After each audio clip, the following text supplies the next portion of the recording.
Hello, welcome back, Halftime TV viewers and subscribers. And we know we just completed an episode. We're over to the next one now. Big shout out to the sponsors, Quicklink Shipping. Anything you need shipped into the island, Quicklink Shipping has you covered.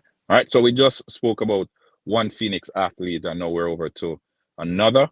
I am here now to talk about the Leon Bailey interview, and I think we spoke about it at length, probably when it came out, and we were hoping that the story would have died down in a couple of days and people would have forgotten about it. But the news is still gaining traction, or the interview, I should say, is still gaining traction.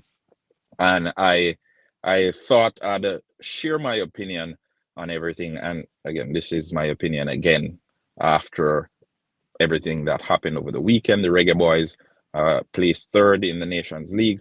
We have the next version of the Nations League starting in September. We have World Cup qualifiers upcoming. We have Copa America. We have so much things on schedule to happen in the next couple of months. So where does that leave Leon Bailey? And I asked the question because he came out after the interview was posted on YouTube, and he said they shouldn't misconstrue his words, and Craig Butler came out as well and said they shouldn't misconstrue the words. And then we started seeing receipts from the Jamaica Football Federation, and we started seeing receipts from Craig Butler. And then there was this whole back and forth between Jamaica Football Federation, Leon Bailey's camp, and it didn't benefit anybody, right? It was this circus, I must say, and I'll go as far as to say it was a circus, because again, and then people love to say hindsight is 2020, and I agree.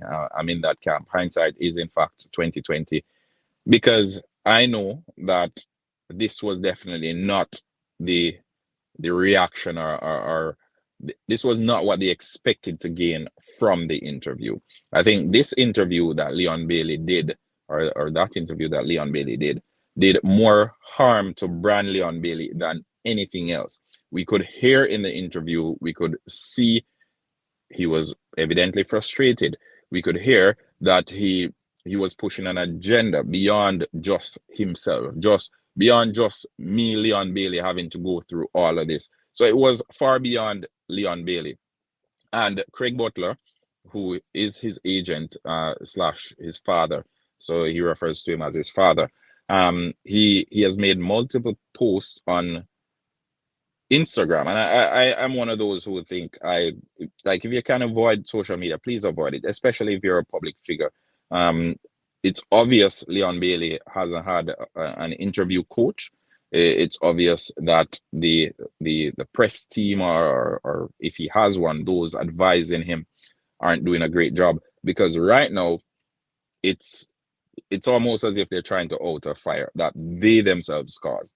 Right? Craig Butler, the past couple of days, multiple posts on Instagram, basically vindicating their decision to do the interview and to air everything, and clarifying as well, because Sky Sports in England, they ran with it saying Leon Bailey was open to joining a Big Six club. As the topic of this video states, it can't rebut. So the popular entertainer Pablo YG said, you see what you did do? You can't nobody did do. You can't rub it out. So he already did it, and it's now becoming more and more obvious that it wasn't well thought through. And now Craig Butler and the folks on the Phoenix camp, in Camp Leon Bailey, they're trying to go in. Well, they're in damage control, so they're trying to fix it as it relates to perception. Now, perception not just from the Jamaican public, but perception from the club in England, Aston Villa, and perception from other clubs who are looking to do business with Phoenix Academy, because the clubs are looking on and they're thinking, okay, so this is how they go to work. Other nations as well, because Fabrizio Romano posted it on his page on Twitter. He posted it on his page on Facebook as well. So he basically pulled a couple lines from Leon Bailey's interview and he posted. And we know Fabrizio Romano is one of the most popular, well, not even one of the most, he is the most popular football journalist anywhere on the planet. So when he posts something or when he says something, people pay attention. The post by Fabrizio Romano had well over 700,000 comments, right? And that's not talking about the likes. These are comments. So people from all different walks of life, majority of those people are bashing Leon Bailey, I must say. Okay, so majority of them, they're questioning his patriotism. They're questioning his decision. They're questioning people behind the scenes. And then they're saying, okay, but our country is going through worse, or we've had players who've had to pay for the entire team to go to tournaments, or that sort of thing. So it's like I think in isolation, we've heard Leon Bailey's statement and we've empathized and we've said, okay, it's unfortunate. But then when you hear from these other countries what they're going through and what's been happening with them, and yet they don't have players coming out, especially their star players. Their star players are more likely to come out and say, okay, let's chip in and help the federation. Or and I'm not saying they should come out and say this, or I'm not saying they should come out and pay for all the players, or I'm not saying they should dig into their personal purse and do anything, right? No. I am saying is some matters are best handled in-house, because if you have a problem with folks in your household, you're not going to go out into the middle of the street and yell it to the entire community. And that's how we grew up as Jamaicans, right? So I think no, and I think the interview was aired last week Wednesday. Last week Wednesday, the interview was aired. On Thursday, Jamaica played the United States, and throughout that game, the pundits, the analysts, they were talking about the interview. They were talking about the timing of the interview. They were questioning if there were malintentions behind the airing of the interview, or even the actual conducting of the interview. All right. They were questioning why the folks on Leon Bailey's team would allow him to do such an interview. And I've seen comparisons with the Cristiano Ronaldo interview when he was leaving Manchester United to go to Saudi Pro League, and they were like, okay, it was a similar bombshell, but the difference is there aren't any commitments in Cristiano Ronaldo's thing, because he had already decided that he was going to make the move. There was no strings attached. There was no harm to his national team. So while there were some serious revelations, this was more to harm the club that he was leaving than anything else, right? Over on Leon Bailey's side, even if the intention was to harm the Jamaica Football Federation, or the perception of what the Jamaica Football Federation was, this totally backfired. First thing first, everyone knows that the Jamaica Football Federation is not run how we would want it to run. Everyone knows that Jamaica Football Federation, as it relates to professionalism and organization, will be nowhere near the likes of Aston Villa and these big clubs. So that's nothing new. Are there certain things during the interview that Leon Bailey revealed that can be worked on? Are there certain logistic concerns that he raised that can easily be fixed? I agree. Yes, I agree. But was this the time? Was this a place? No. And we've heard it, and if you're a Jamaican, you've heard it before. There's a time and place for everything. And Malik says, I'm sure Leon and the coach gonna figure it out. I think they will. Because we want Leon Bailey to play for Jamaica. There are some people going to the extreme of saying Leon Bailey shouldn't play back for Jamaica ever again. No, I'm not in that camp.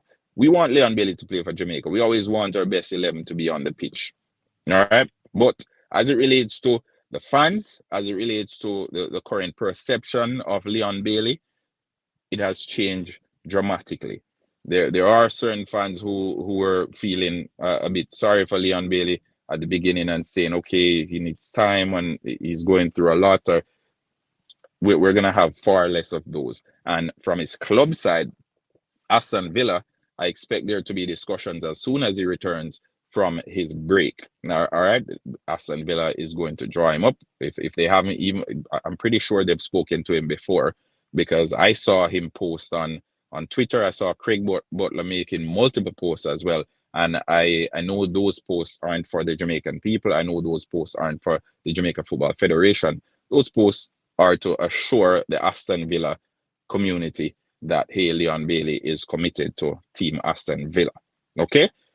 Apart from that, I couldn't see any other reason for them to actually do those statements. But they did an interview. Craig Butler, in my opinion, advised him that, yeah, you can go ahead and do the interview.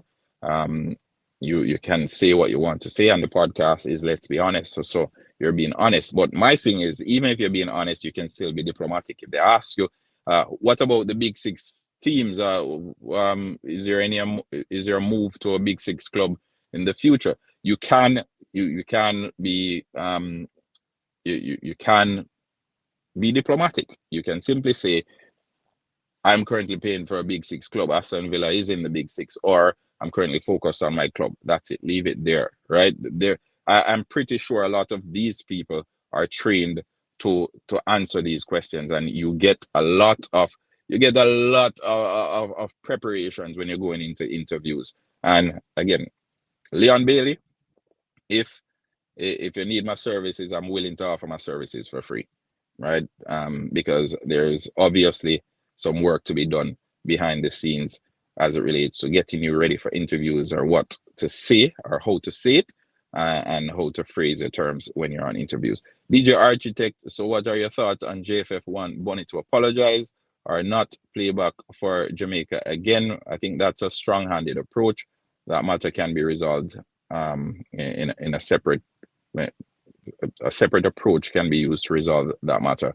Are they going to ask Leon Bailey to apologize as well? I think with the Khadijah Shaw situation, Leon Bailey did an interview prior to this one where he was all out attacking, I'll say, the Jamaica Football Federation, saying they refused, they prevented him from getting a visa or something of that sort. It was a while back. He didn't come out and make an apology or anything of the sort. So I think that's a stretch, and that's an ego trip, trying to assert your power on someone else. The only person benefit from that interview is Jeff. I agree, Upbeat. There's only one winner from that interview, and that's the podcast host. Not for free. He's well paid. You need to be well paid as well. It's a bad move. He has the power to do it.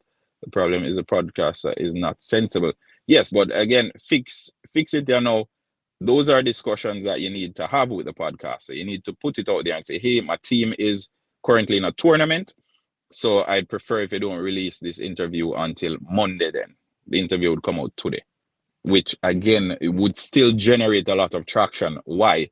Because Jamaica had just finished third place. Jamaica has just secured bronze place in the CONCACAF Nations League. So the algorithm for YouTube or for the podcast site would have had Jamaica up there, or the Reggae Boys up there.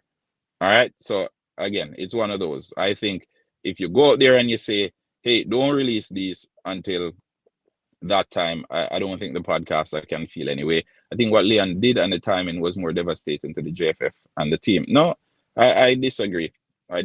Because Jamaica hadn't beaten the United States in so long. So Jamaica losing against the United States, and especially the way they played. Remember, we didn't lose until like the last minute of the game. We scored an own goal, and I'll say the last minute of the game because that's where we lost the game. All right. So I think the team played very well. The team was very organized, and in the absence of so many players, the team did exceptional. Okay, so I don't think it was more damage to the team. We may look at it in the near term or in the short term and say, oh, it's more damaging to the Reggae Boys because they lost against the United States. I'm not of that opinion. I think in the grand scheme of things, if we were to contextualize everything, we hadn't won against the United States in a minute. And going into this game with a depleted squad, we were second favorites. Demari Gray wasn't there. Shamar Nicholson wasn't there. Leon Bailey scores 1 goal per year for the Jamaican team. So, again, would this be a game where just him doing an interview would change the boys' mindset? As a matter of fact, I'll tell you this. Based on the information, oh, that was his intention. I understand, Warren. I understand now. Well, maybe that was the intention. I won't say. Because I'm not privy to what his intentions were.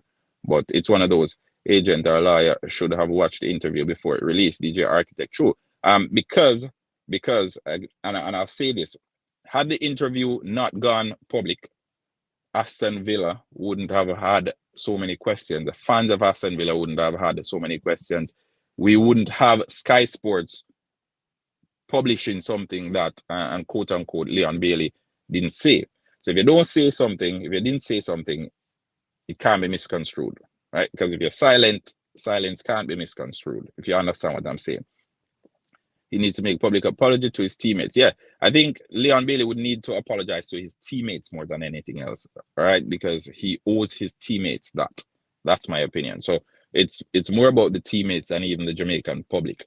There are a lot of things that were said in the interview, and some of the teammates, and we could see Damian Lowe posting, I think the night after, the night before, I think the day after, or even the same night the interview was aired. I love my country and all or nothing, leaving it all out there. Some of the players, Demari Gray, when they were short interviews with them, one word to describe the feeling of playing for your country. If there were 10 respondents, 9 of them said proud. Right? So playing for your country, and I won't say all of the things that Leon Bailey said is unfair, is unfair to ask for, is ridiculous to ask for, because they're fair, right? But when it comes down to playing for your country, it's more about pride than anything else. So saying you didn't get $1 from your team, and I've broken down it. I've said what I had to say about the interview, so I won't even go any further into it. But let's go over to the comments. I hate to say, but I think Leon Bailey podcast came straight from Butler. Sadly, we might see the same with Whisper. Yeah, and I thought so as well. I think that's yeah. The players' silence backing up Leon Bailey on this interview has been very loud. But that's all right. So I've spoken to folks in the camp. I must say I've spoken to folks in the camp, and it's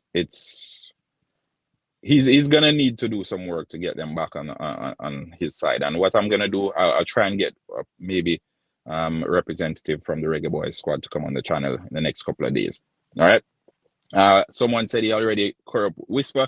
I think, and this is my final point on the issue with the Dujon and Whisper situation. I think as a father, as a parent, if and boys in particular, especially if you're having problems with your father and there is another father figure in your life, you would one would expect the father figure to say, hey, work it out with your father, especially since that father figure has a son or has sons as well.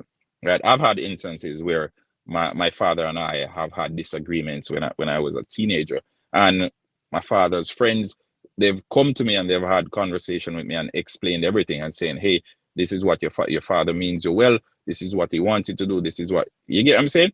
So I think it would be sensible, or I would expect Craig Butler, when Whisper and his father had that little ordeal, to be on Whisper's dad's side, to say, hey, Whisper, come on, work things out with your dad. But the intentions might be different. Okay, the intentions might be different. I don't know what Craig Butler's intentions are with the youngster. Obviously, he's a good developer of talent. I won't take that away from him. But as it relates to character and the mindset, when it comes down to things outside football, I'm not really on board on how he operates. Okay, I'm not really on board with how he operates and how he handles certain things outside of football. So again, this is Halftime TV's views. The views expressed on Halftime TV are solely those of the host, myself.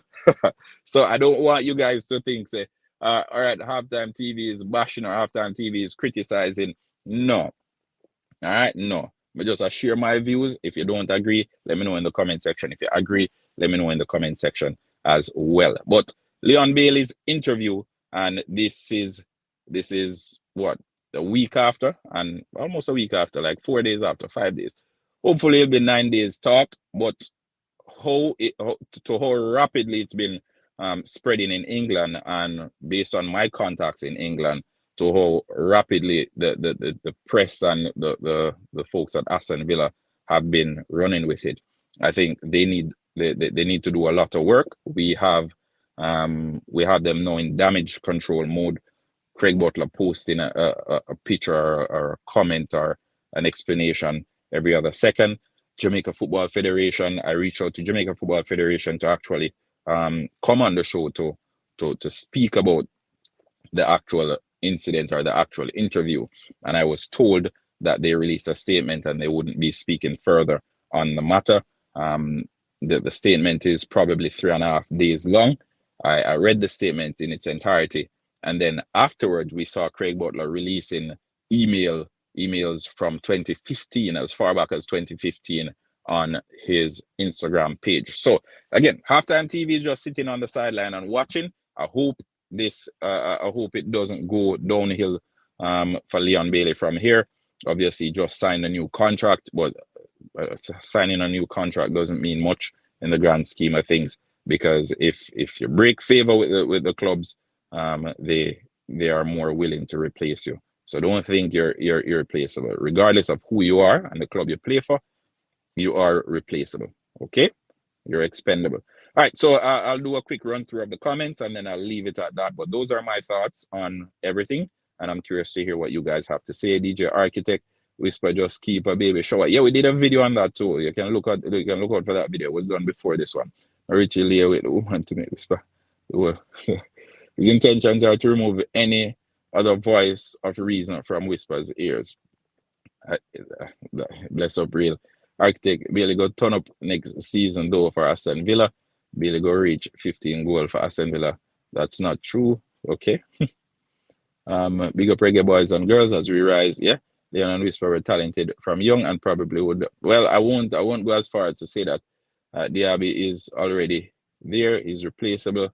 The stinging thing Leon say him no need Jamaica or something like that. Kick in the guts, bro. All right. Craig Butler is present. All right. So keep the comments coming in, folks. What I'll do is Baby Shower Kid is having a kid already. Yes. So we did a video on that, so you can look out for that video. It was done just before this one. I'll leave it at that for now, folks. Remember, like, share, subscribe. Halftime TV saying until next time, have a fantastic week.